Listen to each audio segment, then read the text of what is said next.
everybody. Got to joke around once in a while. So as usual, we try to wake you up, and we'll have a quiz at the end if you can name everybody here. So we're going to do introductions. Tom Terrazas, producer, EverQuest, and passing it down. I'm Ed Hart, Aristo, I do spells. Jason Leo, Chandrock, I do items. Alan Vancouver, Abzor, I'm assistant lead designer. Jen Chan, I'm the assistant lead programmer. Steve Klug, I'm the lead programmer. Adam Bell, also known as Engrith, I'm the lead designer. Chris Black, designer, I don't get my work done. Hi, I'm Julie Burness, also known as Elvira, and I'm a content designer for EverQuest. Yeah, because I used to be on. I'm Doug Cronkite, I'm Melodrop, I'm the AA system designer for EverQuest. I love the hats, by the way. So what we're going to be doing, we wanted to rehash what is coming up. We already talked about the expansion yesterday in our panel. We're going to rehash that. There's some information there that some of you were not able to see because you weren't here, so we want to make sure we cover that again. For those that did see it, we hope you'll enjoy it a second time.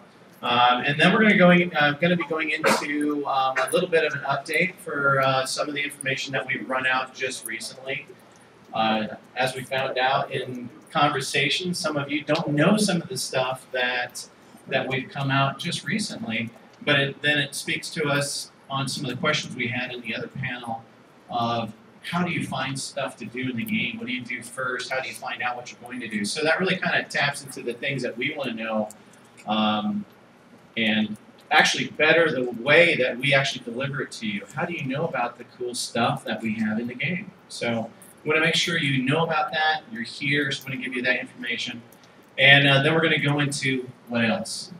What else is that we're going to be doing? So I'm gonna hand it off to Alan Vancouver, and he's going to lead on the expansion details. Thank you, sir. I purposely put the mana screenshot up here just so I can tell you first he's not in this expansion. Surprise for them. Yeah. Yeah, yeah. So let's see if I can find He's in next expansion. So we're going to talk a little bit about the expansion. Yeah. First thing I want to say is I'm going to do a lot of talking here, but a lot of everybody here is putting a lot of work into this. So just because I'm presenting it doesn't mean it's my stuff. Sorry. The expansion name is called, of course, Veil of Alaris. You've heard that already. Cool intro. The first thing I want to do is talk a little bit about the lore. I'm going to give you a brief overview. I'm not going to cover everything because we'd really like a lot of the lore to be discovered in game. And one of the things we're really going to try to do this time is make sure you get it all. We've written quite a lot of lore for this expansion. We're going to try to make sure that you can get it as you travel through the expansion. And then for those of you who are really lore hounds, we're going to implement a way to allow you to discover a lot of that afterward as sort of bonus things to do. The rest of you don't care about the lore, you don't have to do it. I'm also not going to tell you, like I said, I'm not going to tell you everything, but I will give you a little bit of background. Alaris is a planet on another planet. The natives there are sort of like Narathians, not physically, but they're mortals just like they are. Except they were not created by their gods. They create their gods. It's kind of complicated concept to explain. Narathian gods are essences of the planes of power, or planes of influence. They're a manifestation of that power. On Alaris, the gods are Alarans themselves that have ascended to God. And that happens through worship, which comes through from, basically they start out as heroes or legends, and as they get talked about, it's, telling stories about somebody is basically a form of worship. After a while, they build up strength from that, and they become gods. And then at some point, they become powerful enough to begin influencing the people that worship them as well. So it's sort of a cyclic power thing. I apologize if I'm not going to be able to cover this into a lot of detail. There's just too much to say right now. Okay, so the tale of the Alarans begins when Discord arrives on Alaris. and like they tried to do to us in Norath, they started wiping them out. The Alarm Gods were not unified in any way, and they couldn't really fight back very well until most of the planet was pretty much destroyed. The remaining gods finally got together and decided, well, this isn't good. We're going to work together and try to at least escape. A couple of the gods sacrificed themselves, literally holding back the Discordians. And the rest of the remaining ones literally sacrificed their power and their lives to open a portal to come to a safe place. Now, they didn't know where they were going, but of course, it wouldn't be an EverQuest game if they didn't show up on Norath. They arrived on Norath at the time of the Age of Scale, so well before actual Norathians were on the planet, with the exception of the dragons.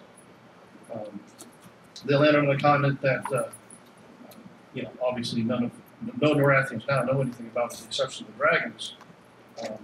And when they arrived, there was one god remaining, and he was responsible for bringing all the bodies of the gods and all of their followers through and establishing their place on the continent. At that point, the dragons noticed them, and dragons are curious and somewhat aggressive. Some of them got into a battle with the remaining god, who, for the sake of mentioning its name, Osaka was the god that they encountered. And Osaka realized pretty quickly that by himself and alone, and with very few of his worshippers still remaining, he wasn't going to be able to fight off the dragons. So what he decided to do, did it again, sorry guys, was literally sacrifice its power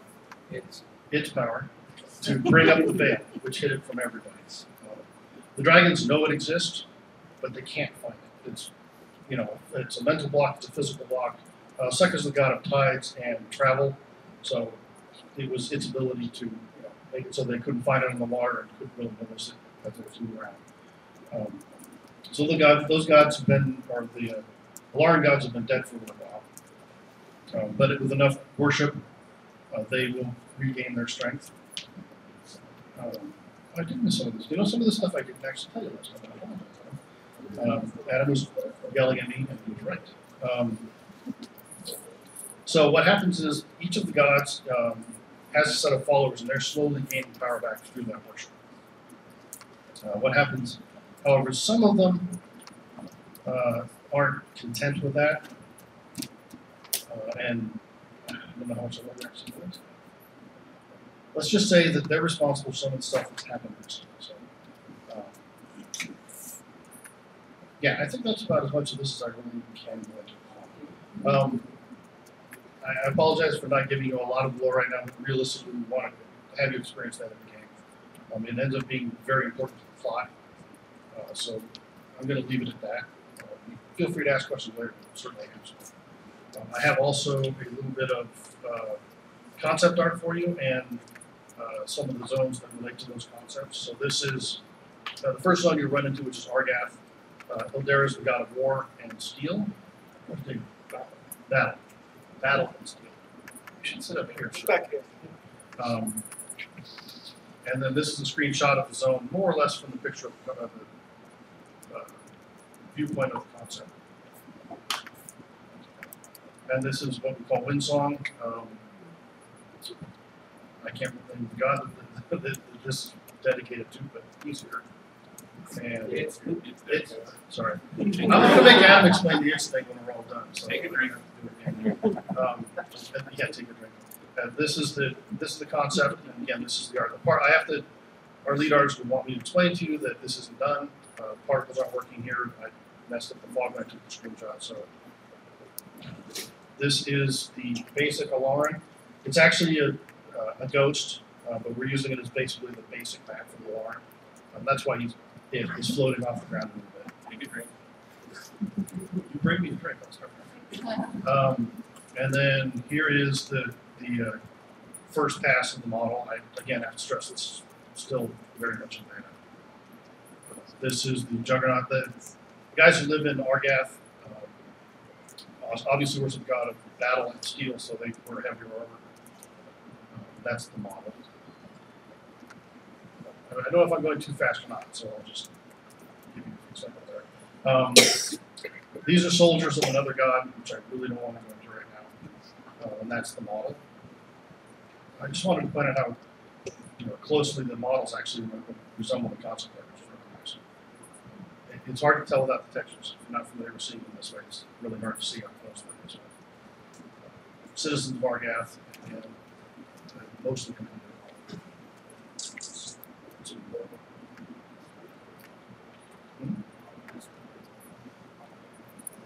That's all the slideshow I have. However, I have a preview. Again, I have to point out this is pre-beta. It's not all done. Fog settings aren't right. Still here. Steve and I have been having fog fights.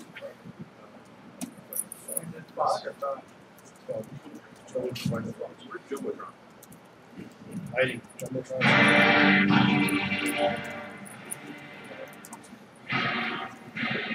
I do want to warn you that if you get nauseous on Mr. Toad's Wild Ride at Disneyland, there are points where you probably don't want to watch this.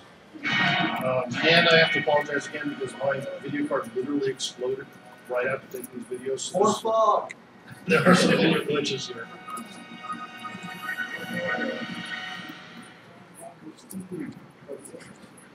This is Argath.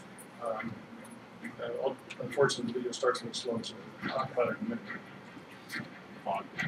And also, you will see occasionally times where there's flickers, just because of the weird way I took these videos, just in one. You'll see that obviously the symbolism is all metallic and sharp. Yeah,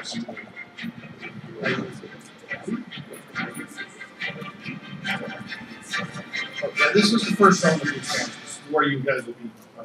In fact, that platform at the beginning is where you'll be entering literally the expansion. At the bottom here, you'll see a whole bunch of what look like lava trails. That's molten steel.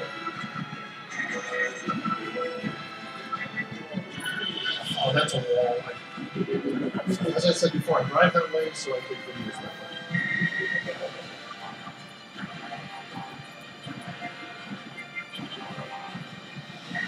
I do miss this one.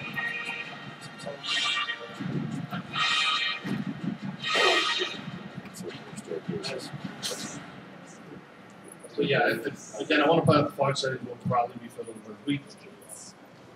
Literally, we're trying to get this all finished at the last minute, and I apologize for slightly foggy. Because also sometimes we need that, that's the occlusion fog. We need that to not lag you out too much. Yeah, Jason was mentioning that we haven't mentioned how you're going to get here, and I'm kind of holding that off because there'll be a launch event related to that, so I kind of want that not to be sort of a surprise. This is called Beast Domain. I want to point out here that this continent is an Rathan continent, where creatures from another world have come and landed. So you'll notice occasionally, hopefully, like Morathian-style trees with weird vines wrapped around them, or just a pine tree sitting there. That's done intentionally to show you how the alien stuff has, there's the pine tree. Sort of invaded the Morathian. Beast Domain is all about sort of a king of the hill thing. Where the strongest beast wins. Gets sort of the volume keeps changing. It gets sort of the bulk of the power. The stronger you are, the stronger you get, sort of thing.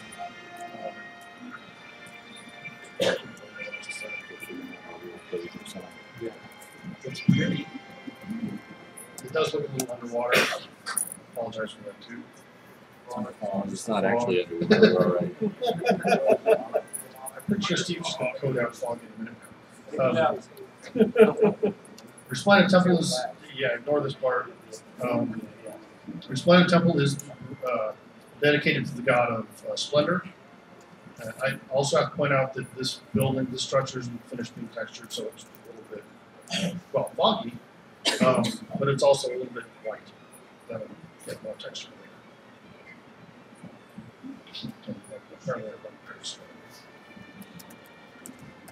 There's a little bit of a dichotomy to this song, which I probably don't want to talk about right now, but it's actually, there's a very interesting twist to the way this song works.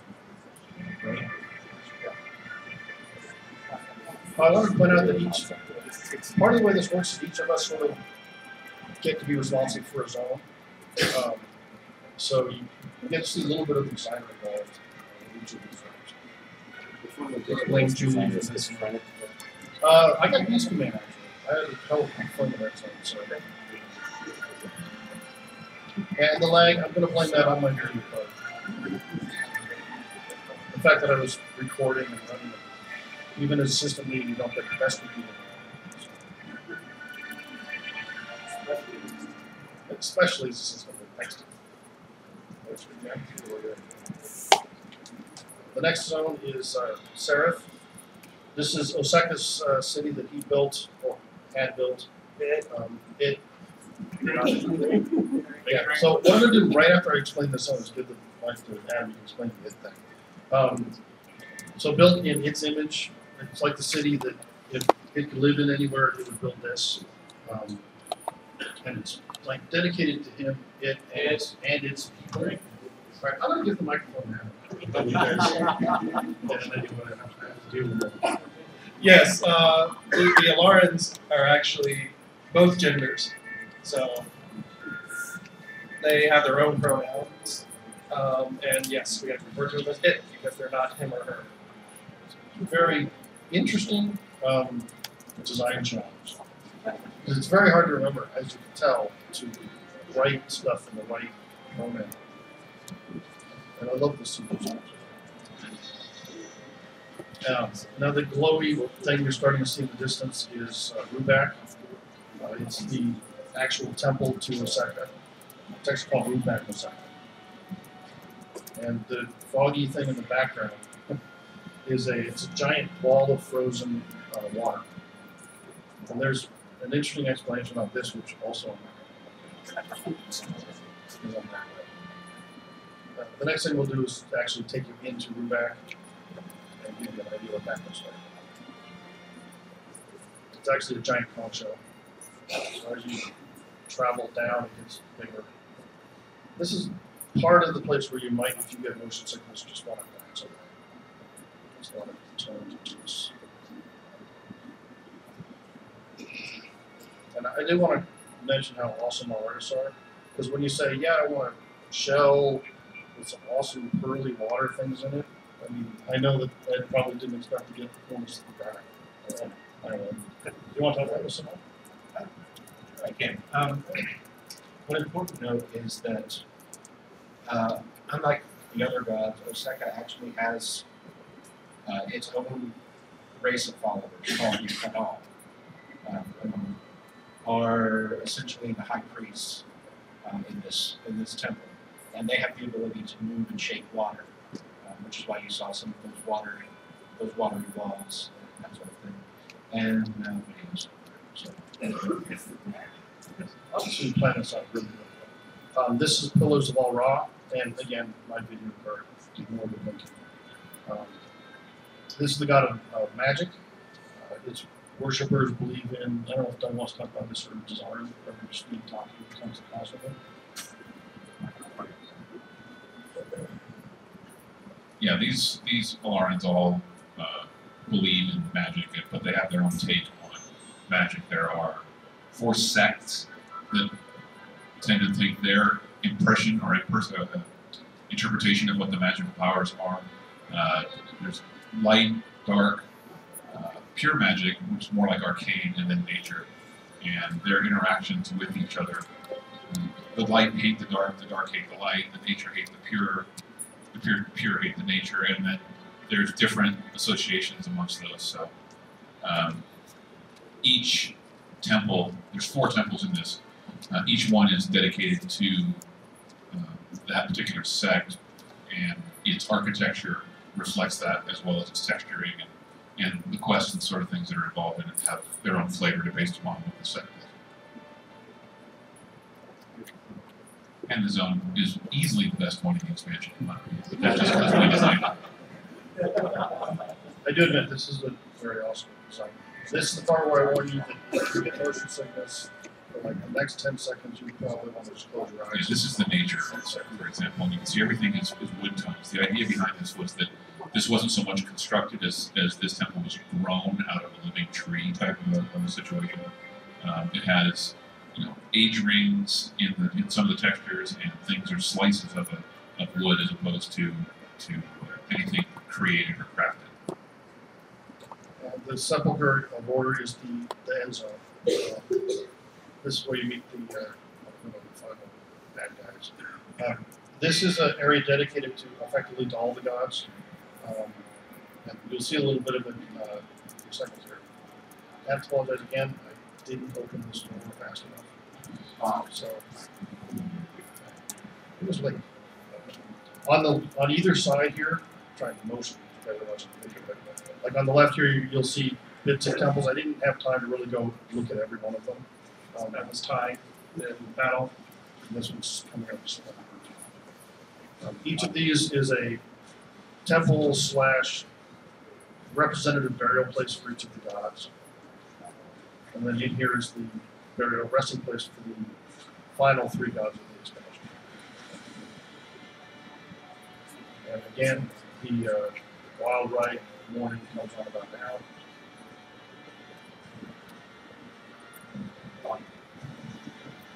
I was experimenting. So that's just a video of what we've done so far. Again, I feel like I should stress, as awesome as it looks now, it's not even done yet. So if our artists had showed up, we would be praising them right now. I want you to know those guys are awesome. Yeah, I'll hand it back to Tom. He's going to talk about features and upcoming stuff for EQ.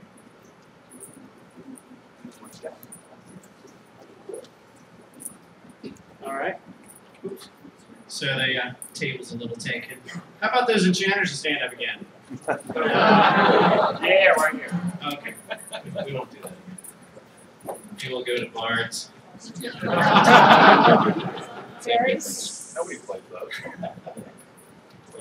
All right. So we're gonna go ahead and talk about the features now for the expansion. Let me set this up real quick. Anybody remember how many zones? 12. 12, okay. So we will give you 10. For quests, spells, missions, again, final numbers, all the same. I think we have a really high amount of spells and AAs, but we won't give you the exact numbers now. The level cap, how many levels? 5. Wrong, 95. I didn't graduate from the 8th grade for nothing. I can count. So we have a new permission system, and actually I'm going to hand it off real quick for our guild rank. It's going to be a rank-based permission system. So I'm going to have Steve just kind of touch on that for about 30, 40 seconds. Who? Jen? Oh, that's right. So with the guild ranks, we're adding in about 4 more guild ranks. I think it's 4 more. I don't remember all the ranks.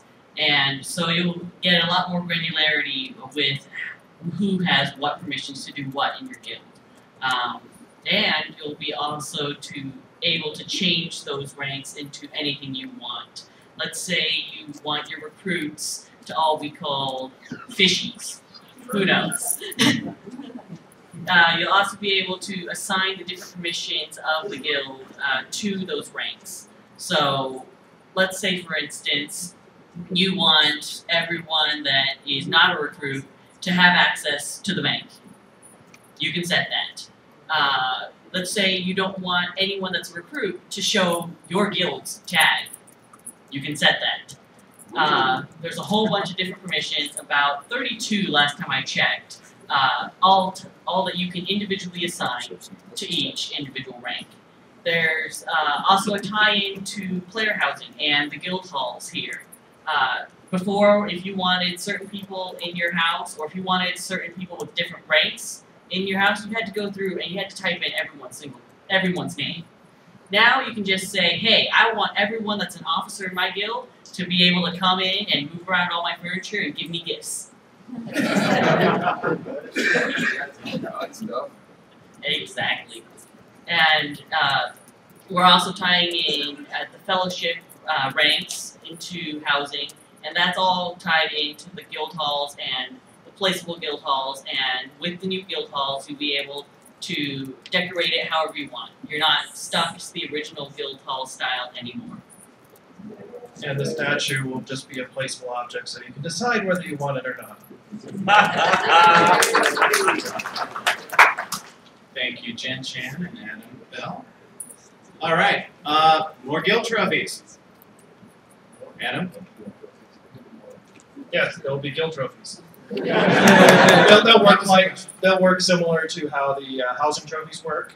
So there'll be additional benefits you can give the players in your guild on top of the ones you can already add once you collect the trophy.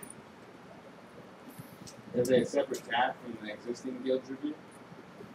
It's probably going to be like the existing personal tribute, how it works with housing stuff. Will it be on the same one, or will it be separate? You can only have like so many running active at the same time. You can have more active ones. I don't know the exact details of the interface yet. So what Jen touched on, tracking of objects is going to be so much easier. You're going to be able to find, you're going to be able to track things. There'll be no drop items that can be placed. So remember who owns those. So it'll be easy to make sure that nobody steals them. And if you need to kick them back, the leaders can send those back to the owners. The hotbar revamp, and we talked a lot about that in our last panel, actually. So we're going to have up to 10. I think Steve is shooting for up to 10 hotbars. We're still working out the number. There's some math and some size and space limitations, and we're also going to be increasing the amount of buttons on each hotbar. So each hotbar will go up to 12. You'll be able to assign the icons to the hotbar buttons. You'll also be able to resize the hotbars to any size that you like, height and width. You can bring it narrow, tall, up and down, all of them, just like your bags are now. The button sizes will also be customizable. You can decrease, increase the size of the actual each button. So that's something that'll give you a little bit more flexibility in your space. And probably the most beneficial is that you can click on items linked to the hotbar into your inventory. So hot swapping is going to be a thing in the past. Except for worn items, that's a good point. So it's going to be so much nice to click on something, cast it right from your hotbar, not have to open up your inventory every single time. So congratulations, team. That's a great feature to add. Thank you.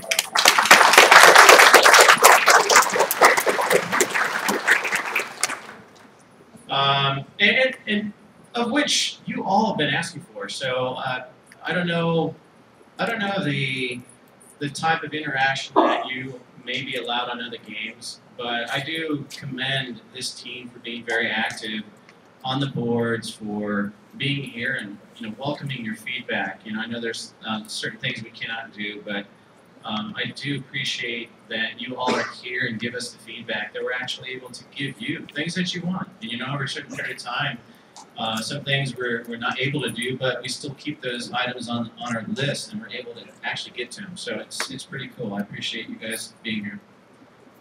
And also the cooldown timer. So when you do click on something in your hotbar, you'll get that visual representation when the timer goes off, that you can click it again. And I know that there were some AAs that you were not able to. Yeah. So some of the AAs we will have difficult doing that, but I know there's some macros that you can use to set your timers for that as well. We're going to be having a parcel delivery and money system. So now you can email your friends all of your money and all of your items. That's what you want to do, right? Give away stuff. But it'll be like a mailbox that you go to and you click on, you get your mail. Makes sense. And just share with your friends. Now, I wanted to go into the other part of this is what else is coming. And actually, before I do, make sure, team, I think I've forgotten anything. Any ads there? How many zones? All right, good. I think it's more going to be a male person. Pardon me? The shipping items comes from a vendor, so you'll be able to go to certain vendors, open them up. There'll be an extra tab. You do your shipping items from there. Yes. Oh, a little bit chatter. All right, so what else is coming? Before I get into what else is coming, I wanted to kind of touch base. As yesterday we discovered through a show of hands, how many of you know what has just come out recently? Just for example, maybe you all know now because we mentioned it yesterday. Who knows about Recruiter Friend? No. Ah, there you go. All right, see, this is why I want to bring it up again. Recruiter Friend just recently launched, so you can get benefits to your account by recruiting your friends into the game. And some of those benefits are experience gains, mounts, and for everybody that you recruit to the game, signs up to a subscription, you get a free month of gameplay. Yeah, good? No hisses? Remember, the hiss is the bad. So, yeah, free month of gameplay, and there's some limitation, I think up to about 20 months, so it's about 2 years. So there is the invitation, and what does your buddy get? They start at level 51. So, yeah, who wants to invite somebody at level 1 when you're 90? Hey, let's go play. It's a little difficult, so we really try to make it easier, the game, to get to your level, and quicker to play together as well. So they start off at level 51, just like the 5150 characters we had in the past, and Not on progression. but not on progression. Thank you, Steve. Good note. And they also get some high experience gains. Their experience could potentially be up to 300%, the normal experience gain. And that's with grouping up with your buddies. I keep going on like that. Great costumes here today, too. One in the back. Excellent. Looking good. And so there's a lot more that we are trying to deliver to you, but as your hands showed, how did we get that to you? So those are the things that I'm hearing from you, is that how do I know about these things? So we have to improve upon how we deliver them to you, that you can be able to find them. And part of that is, one, the welcome screen, which I know some of you have hissed at. There you go. So we want to make that better for you. So we will be looking at that to make it better and more useful to you. And in the comments of not just the marketing, to the marketplace, but useful information, tools that you can use. Let's see, what else am I missing on the Recruiter Friend? The trial program. Is anybody aware of the new trial program that went out? By show of hands?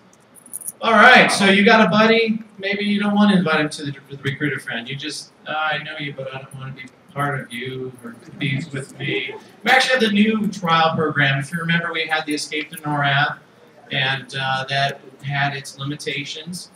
Where we launched the new trial program, so anybody can log in, 14-day trial, check out the game, and play on any server they want. Also, Fellowship XP. Yeah. You heard about that one. All right. Good, good. So maybe you want to tell me about it. No. All right. So you can get XP now while offline with your buddies. Everybody has a friend. I've got 2 friends that I've played with quite a bit, Victor and Nate, and inevitably, Nate always plays more than I do. But if I'm in the fellowship now, we can group up, and he can go 20 levels higher than all he wants to, but guess what? When I log in, I'm going to be at the same level. So create those fellowships, and you're able to, stay together and not out-level each other, which is always a problem. Let's see here. All right, so what else is next? Let's get into what else is next. We are looking at, and I'm going to pass this over to Steve, doing some offline brokering. Yeah. Finally. So I'll pass it over to Steve to kind of explain a little bit more. So, those of you who followed me on the forums, we talked about doing this a long time ago. This is actually a little bit a step further. What this will do is you will be able to log out your character while you're selling. We are going to move all the processing of the directory of everything that's for sale to the world server so that you can do it from different zones, not just the bazaar. Initially, it's going to be from houses, guild halls. You'll be able to set up a shop there so people will come directly to you, get the purchase the items just like they can in the bazaar. There'll be tools to find where they are. However, they'll also be able to buy directly and get the item immediately instead of having to go to you. But there will be an additional charge for that. So it's very similar to the old system that you purchased in EP2. You will still need a separate account to maintain that seller. But I think that covers most of what you guys have been asking for. So you don't have to get your computers on overnight, for all the extra electricity. And we're gonna try and while we're in there, we're gonna try and enhance those UIs with some of the suggestions that we've heard from you from the various panels and from the forums to make the interfaces better.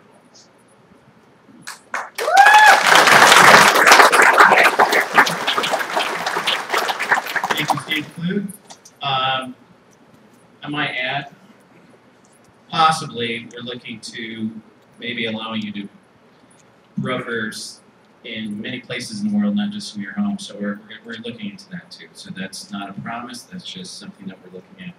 So you might be able to drop a table somewhere along the path. Not the guild hall. No. All right.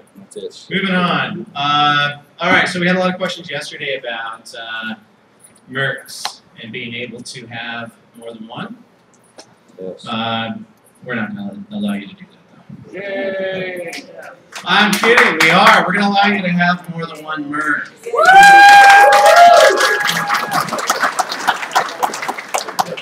I have to qualify that at the same time. Well, not yeah. All right. So we're going to allow you to have more than one merc, but you can only play one at any given time. What we are trying to help you with is if you are playing with a cleric merc and you want a warrior merc, well, you won't have to go run back and go to POK to get one. You can have one in your inventory in a quote-unquote mercenary bandolier style. There will be some delays still in reuse and recast times, but we're going to allow you to have more flexibility where you can have a number that we haven't yet determined, but it will be a high amount. So if you're running around and your NPC or your mercenary is actually killed pulling aggro from one zone, and you want to bring up a human cleric instead, where he's not going to pull aggro, we're going to allow you to have those different mercenaries as well. Is that going to be in the new expansion, or just something you're working on? Good question. So we're not tying it to the expansion. This is something that we want to do. If we can get it done in time for the expansion, it'll be around that time. But we're not tying it directly. This was something that everybody will get, but it will not be tied specific to the expansion. Bigger bags. Who's got them?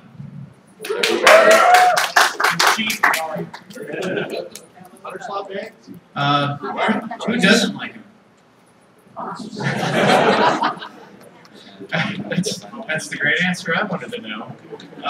So we're gonna have bigger bags. The bags that were available in the marketplace for a period of time, they have since been taken down. But that traveling salesman could reappear in the next couple of months to allow you to buy them again if you didn't get them the first time. But also, we will be adding bigger bags into drops in the game that are very similar to those that we had on the marketplace. So So expect to see those as well. We understand the complaints and the issues that you've given to us that you don't want to necessarily have to buy everything that's better on the marketplace where you can't get in the game. So we're trying to make sure that we give you an avenue where you can obtain those. The SP drops will be transferred as well. Currently just drops. Thank you. We're also going to be coming out with just kind of a simple item comparison. So if you are looking at something and you have that item in your inventory, you want to quickly compare, we're going to have that pop up easily for you to see, so you can have that quick reference to know which item you want to put in your inventory or on your person.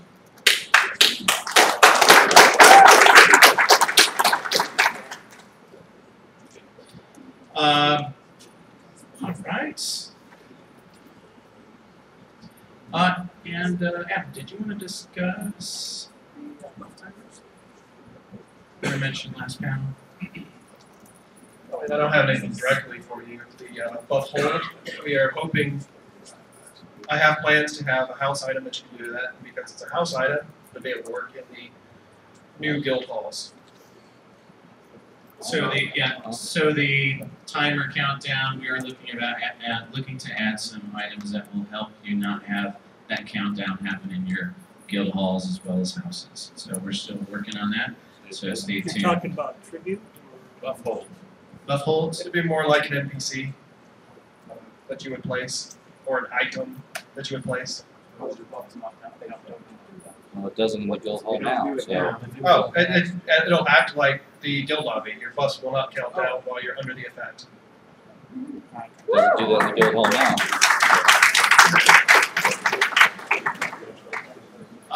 And just one other little thing that we have on our calendar for hopefully at the end of the year, could possibly be a little bit after that, but as you've seen, some of our other games have the ability to upload YouTube videos quick and easy from the game. Well, maybe not quick and easy. It won't be quick and easy for us to put it in, but we will be working on doing that so you can actually brag to your friends about that. Something you're doing in the game. That is the biggest and most of our list of deliveries that we have for the rest of the year. Unless the team has something to add. Julie, you had your hand up earlier? No, can't put it on the spot. So, what's that? We have 5 to 10 minutes before the next panel. We will open it up to questions for 5 to 10 minutes, but we understand that it might trickle into the general discussion, so feel free to hold your question until that meeting as well. But if anybody has any questions, standard rule applies. Come up here, get in line, and we'll answer it as best we can.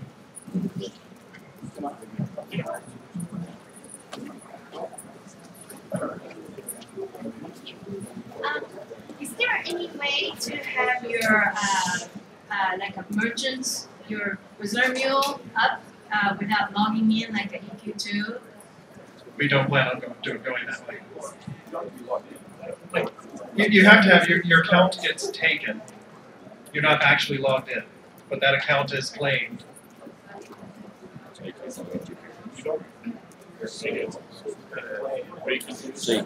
Yes, you don't have to have your computer running, but you can't, for instance, log in another character and have it be doing stuff.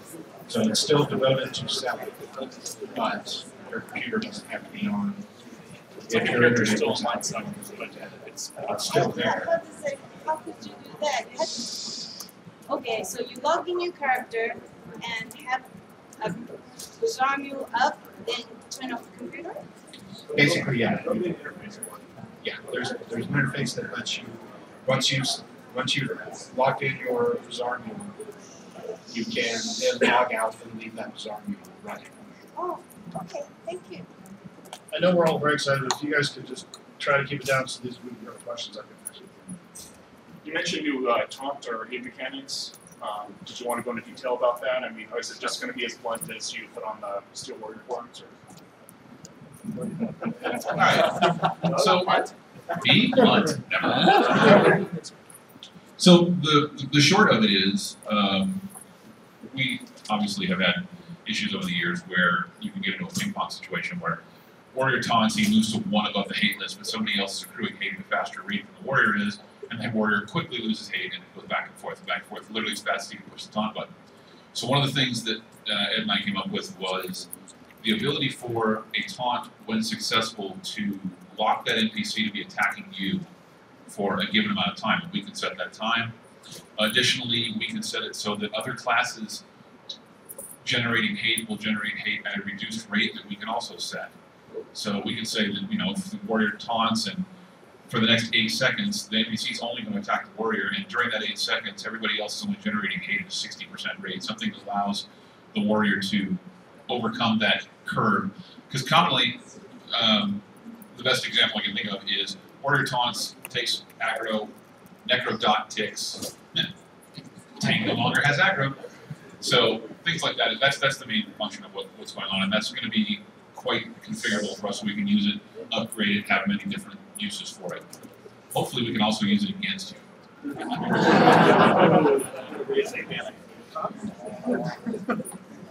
On the new expansion, I noticed a lot of swirly stairs and that kind of stuff. Other than possibly the raid zones, it's not going to be, you can't have levitation in the zones. Maybe. It'll depend on, it'll be a zone by zone. Sometimes we're going to let you fall and kill yourself. Sometimes we'll let you levitate. I encourage fall to kill yourself. Is the entire expansion arranged in tiers like HOT? There are tiers 1 through 4. There's only one overlap tier, tier 1, and it's very, very small.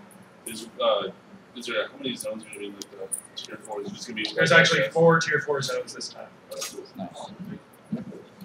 Technically 6, but we're supposed to be 4. As we're going to be able to put the new guild halls in the houses, is there also going to be the associated upkeep costs like there are with the houses? There will be types of upkeep, yes. For, it depends on which hall you get. If you get a copy of the existing guild hall, it's going to be basically free. Talking on the fellowship experience, which is great, thanks. Is there going to be a means of, again, those players that can't make it on as much, as you're going through the progression and opening up new parts, tier access, is there going to be a way to task add those in our fellowship so we can still keep them up that way? We don't plan on that at this time.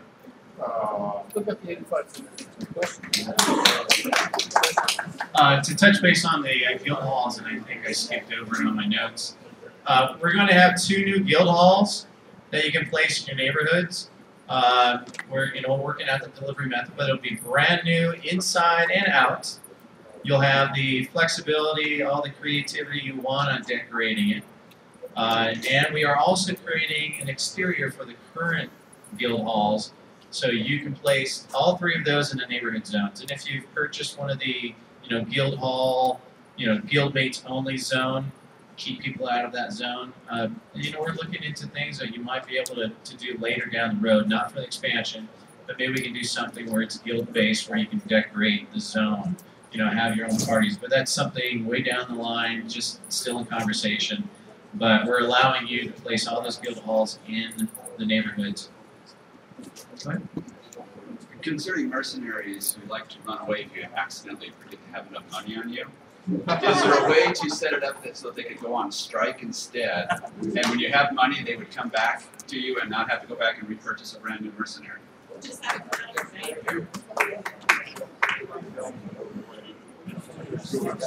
just suspend right now. Yeah, but if they don't suspend, if you take and run out of money, they completely disappear. You have to purchase a new mercenary.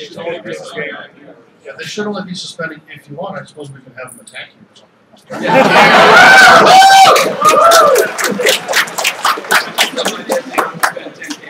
If they're not suspending, if you can get a duplication case, send them out, please. On the recruiter program, the buddy that has the ability to start at 51, are they also allowed to start anywhere along that range, or just at level 1, or just at level 51?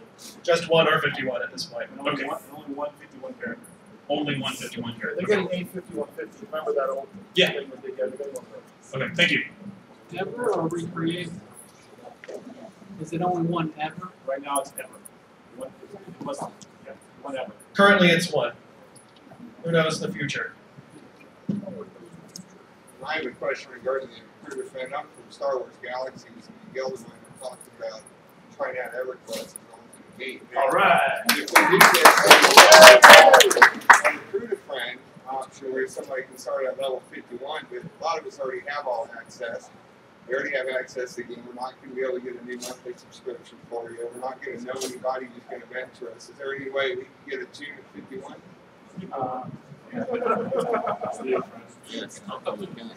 So the company we're looking at also expanding a recruiter friend into win back a friend.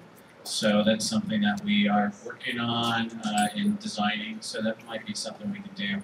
I know that when's your drop dead date again? December. December.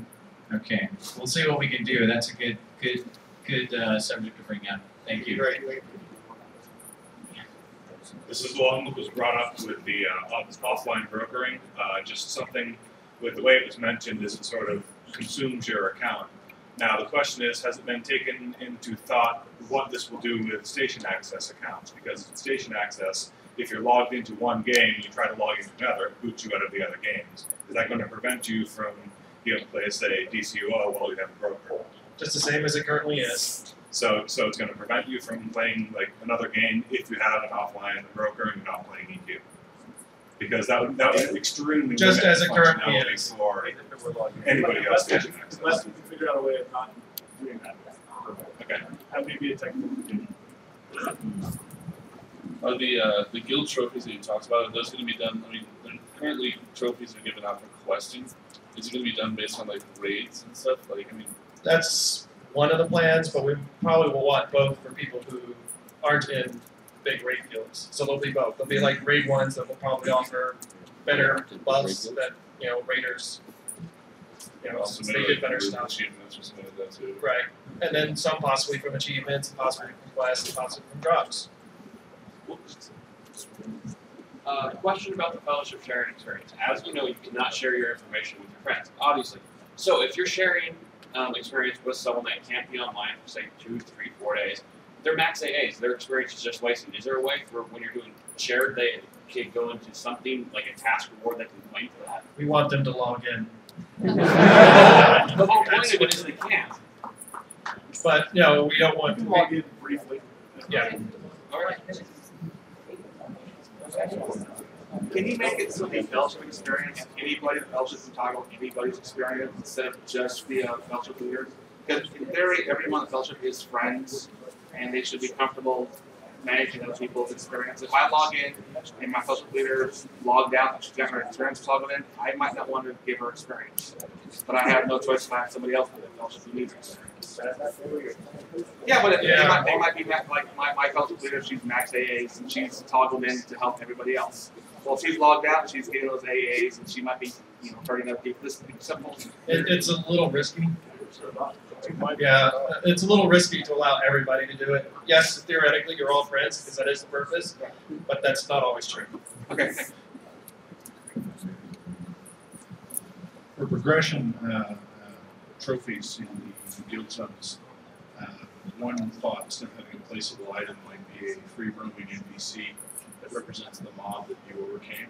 It would add a lot of flavor and not a lot of overhead because there aren't going to have We can consider it. I mean, there's some model restrictions, but it has to be a global NPC, which a lot of raid mobs aren't. Sorry, I had a question from somebody that was leaving on Fellowship. He's capped on XP and AAs. Will he be able to give all of his experience to all of his Fellowship members? No. We found that we thought about it, but in the end, it seemed a little too exploitable.